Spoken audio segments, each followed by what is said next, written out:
denken, oh mein Gott. Von der Früchte, vom Baum von denen wir sind, erlaubt mir zu schmachen, oh mein Hoffnung.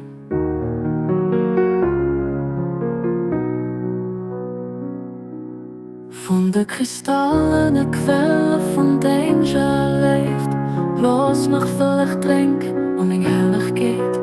An einem Schritt von denen ich unvergängliche Vorsehung, lass mich wohnen, um mein Lord. An der Wiese nur bei dir, an deiner Präsenz, lass mich durch immer gehen. Oh du, den ich gern hunger, setz mich zur Hand. Vom Traum von deinen Erbarmen und mein Verlangen.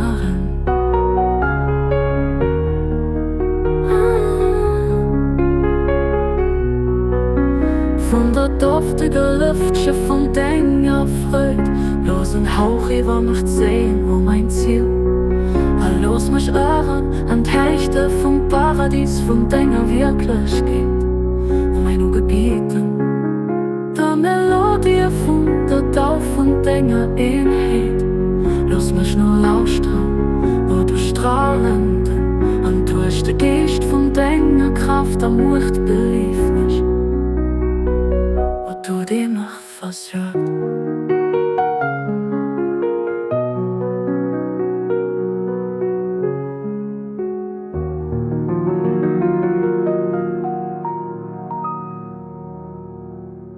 Wo's mich näher, wo du dienst, du mein Meisterpass. An den Himmel von deiner lebt der Gutheit, hilf mich, wo du dienst, du mich beliebst.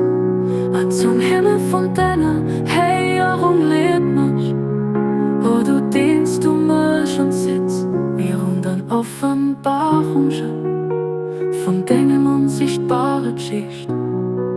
Für deine Präsenz zu sehen, und du mein Ursprung an mein höchster Wunsch. Und zur Essenz vom Duft, von deiner Schönheit, dies du manifestieren wirst. Mach, dass ich zurückkomme, und du dienst du mein Gott bist. Du hast Mut zu machen, was dir gefällt. Du bist wirklich der Souveränste, den Allherrlichen.